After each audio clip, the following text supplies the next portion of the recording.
बहू जैसा प्यार।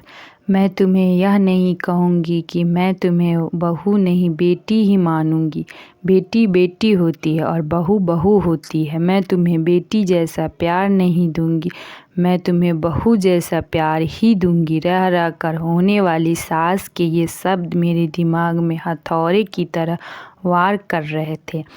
आज मुझे देखने प्रमोद के साथ उसके मम्मी पापा और दीदी जीजाजी आए थे। प्रमोद और मैं दोनों ही इंजीनियर हैं। प्रमोद की जॉब मुंबई में थी और मेरी बंगलुरु में।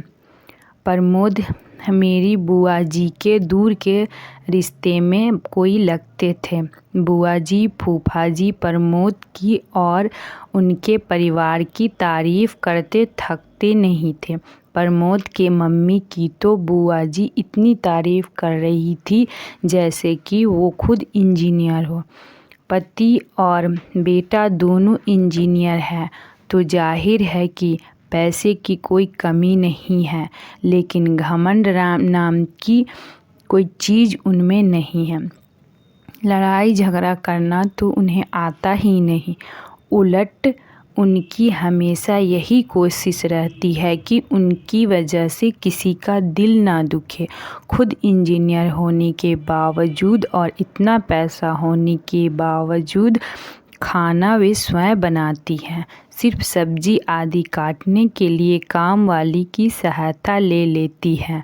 उनका मानना है कि खाना हमें स्वयं ही बनाना चाहिए ताकि घर के सभी सदस्य को शुद्ध और सात्विक भोजन मिले। इतनी तारीफ़ सुनकर मुझे मन ही मन लग रहा था कि यदि यह संबंध हो जाता है तो मैं अपने आप को बहुत खुशनसीब समझूंगी, क्योंकि कहा जाता है न पति पत्नी के गुण नहीं मिले तो चलता है, लेकिन सास बहू के गुण मिलना चाहिए, तभी वैवाहिक जीवन सुखी रहता है।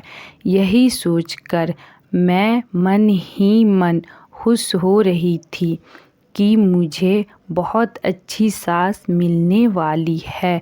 लेकिन आज जब उन्होंने बहू जैसा प्यार देने की बात कही तो वो बात किसी के भी समझ में नहीं आ रही थी। आज तक सभी ने यही सुना था कि हर सास ऐसा ही कहती है, तुम मेरी बहू नहीं बेटी हो, मैं तुम्हें बेटी जैसा ही प्यार दूंगी। लेकिन यहाँ तो उल्टा ही हो रहा है। बहू जैसा प्यार घर में सभी को आशंका हो रही थी कि कहीं वे शादी के बाद फिल्मों वाली ललिता पावर टाइप की सास न बन जाए। यदि ऐसा हुआ तो मेरा क्या होगा। लेकिन सिर्फ इस एक बात को नज़रअंदाज किया जाए तो बाकी सभी बातें अच्छी होने से घर के सभी सदस्य को लग रहा था कि ये रिश्ता हो जाना चाहिए और आखिरकार शादी हो गई। मेरी शादी तो हो गई, लेकिन दिमाग में हर वक्त मम्मी जी के शब्द तुम्हें बहू जैसा प्यार दूंगी गूंजते रहते थे। इसलिए मैं मन ही मन डरी हुई थी। मैं प्रमोद से इस बारे में बात नहीं कर सकती थी, क्योंकि मुझे डर था कि कहीं प्रमोद यह न समझ बैठे कि शादी होते से ही मैंने मम्मी जी के खिलाफ़ उनके कान भरना शुरू कर दिए। इसलिए मैंने मन ही मन फैसला लिया था कि मैं अपना हर काम इतना परफेक्शन से करूँगी कि मम्मी जी को शिकायत का मौका ही नहीं मिलेगा।